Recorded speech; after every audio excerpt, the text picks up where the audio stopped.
Deeding a mortgage rental into a limited liability company can create problems with the lender, with insurance, with title, and even the protection you were trying to build. You see, recording the deed is only one step.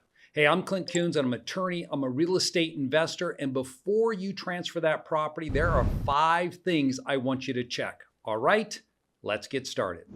Okay, so what is the first thing we need to look at whenever you're deeding property into an LLC? Well, the first thing I'm going to put on here, number 1, is going to be your loan document. So let's put this one, loan document. All right, so why is this important? Okay. The issue here is that when you transfer real estate that has a mortgage on it, so let's say this is my property right here, and I've set up this LLC down here, and I want to deed it into the limited liability company.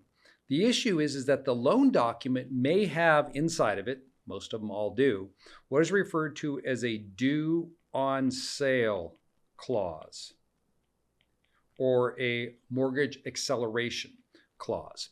And what does that mean? It means that when you as the borrower are no longer the owner of that property, if you transfer that property to a third party or to a business entity, then the lender has the ability to accelerate your loan. And that means that they'll make you pull the property out and do a refi on that property.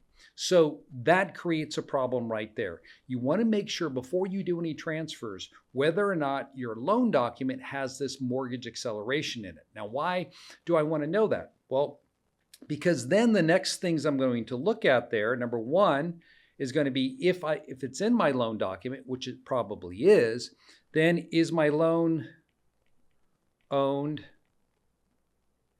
by Freddie or Fannie? Or Fannie. So how do you look up to know whether or not Freddie or Fannie owns your loan? Well, what you need to do is you just go to Freddie Loan Lookup Tool or Fannie Loan Lookup Tool, and you'll determine right there whether or not that mortgage is held by them. If they hold the mortgage, okay, when you put in your property address and your social security number, then you're free to transfer it into the LLC, set up an LLC and move it in. Now, if they don't own it, it's still held by your original lender, then what you're going to want to do is move it to a land trust. Look at using a land trust, okay, for the property, and do not transfer it directly to the LLC itself. Now, I'm not going to cover that in detail here. That is in plenty of my other videos. You can search on my YouTube channel, but I just want to let you know that's what you should do here. So the loan document is the first thing that we need to be aware of. All right, now the second thing that I want you to pay attention to where mistakes happen, all right, is that people have not set up their LLC the proper way. Now, you're probably thinking about, how can this be if you're transferring the property into a limited liability company? How can you not set it up right? Well, it happens. There can be problems with formation. So you want to make sure that you properly formed your LLC.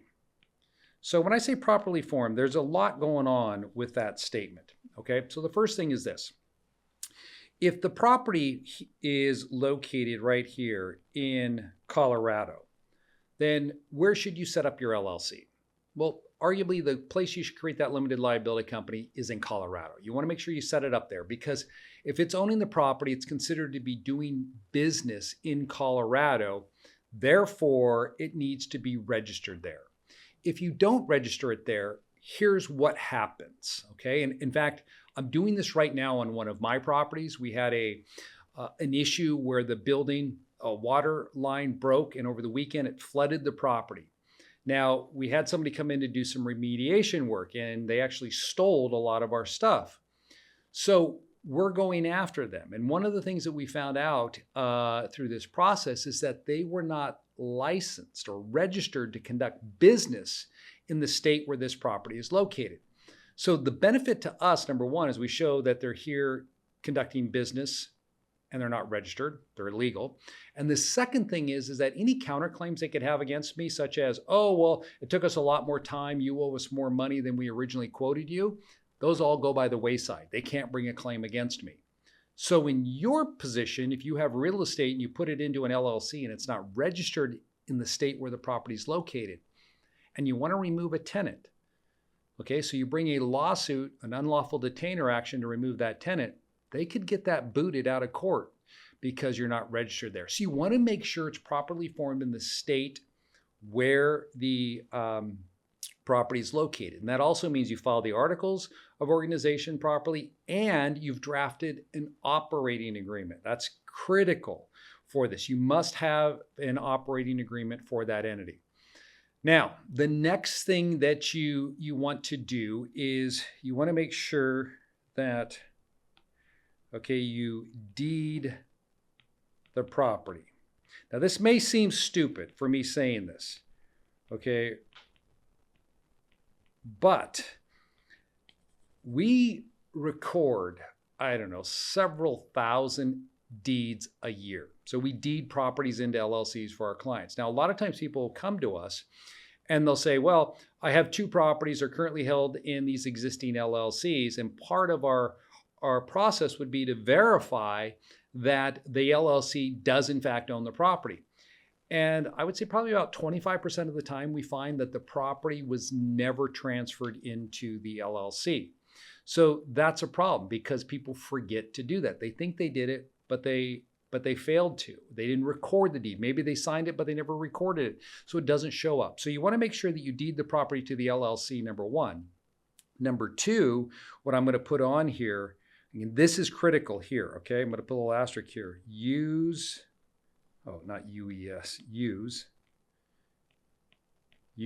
proper deed form, okay? This is really important here. So what does that mean? Do not use, here's the no-go, quit claim deed.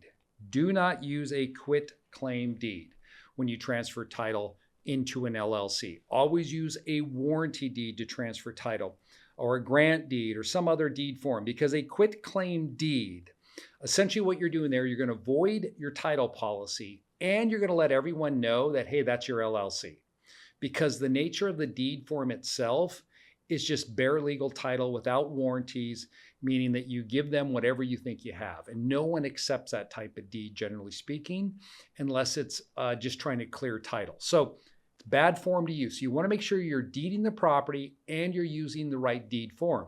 And of course, when you prepare the deed, my recommendation is don't do this on your own. Have a professional take care of it, because what you can inadvertently do, and we've seen this before, people transfer property into the wrong LLC. Okay, and then that becomes an issue because now maybe you have 2 properties in an LLC that you never intended to have both those properties there. So using a professional, not only will they make sure you have the correct legal description so you don't put a cloud on title, that gets recorded properly, but also the grantor-grantee language. That's critical when you're transferring title into a limited liability company. And we've had to clear title for a lot of clients over the years who went and tried to attempt this on their own and made a mistake. So you want to make sure you're doing it the right way. Now, the 4th thing that I would say that it comes to transferring property into a limited liability company. Let's see if we put number 4 down here. You need to change insurance, okay, on the property. You want to make sure that you're taking the insurance and you're naming the property owner, which is the LLC, okay, as the named insured or additional insured. So you want to talk to your insurer about what is the best way to do this, okay, in order to set it up so that if anything were to go wrong, that LLC is the insured under the policy. And that is critical. And I've seen mistakes here before. Many times what will happen is people can run into friction here because their current insurer does not allow LLCs. They won't insure properties held in an LLC. So you need to hunt this out before you make the transfer so there's not a gap there. And there are a couple companies nationwide, Chubb's one of them. We use National Real Estate Insurance Group on ours. So that's what you'd want to make sure you do. You got to make sure you get that insurance changed over to name the LLC. All right. Okay, the last one that's really important here when you transfer it in, I'm running out of room here, so I'm just going to move this over here. We're just going to put 5 all off on its own. Okay, update your lease. All right, so here's the thing. Now that you have your property inside of your limited liability company, you want to make sure you get that lease updated so that your tenants now understand that the rental agreement, now this assumes that maybe you're not using a management company, you're not using a professional property manager. If you are, then you need to inform them of what's going on, but you need to let everyone know, hey, going forwards, this LLC is now the owner of the property. Rent checks, if you're using the LLC to collect the rents, then send the checks to the name of the limited liability company. See, these are the things that become problems that can then destroy your structure later on. For example, if you did everything right and you forget this step right here, and you're still having the rent checks sent to you personally, or you have a property manager over here that's sending you the rent checks personally, you're now you're creating an opening for a creditor attack, meaning they sue the LLC and then they come directly after you because they'll say, hey, you blurred the line between the LLC and yourself personally. So these are 5 important steps that they're not difficult to do. You just have to make sure you document things properly. Just go through that checklist. In fact, what I'm going to do is I'm going to put the checklist up right here just to remind you of what that is. Follow that through and you'll be on your way to ensuring that your assets remain protected. Hey guys, I hope you like this information. It helps you out with your investing, and I wish you the very best with your investing going forwards. Take care.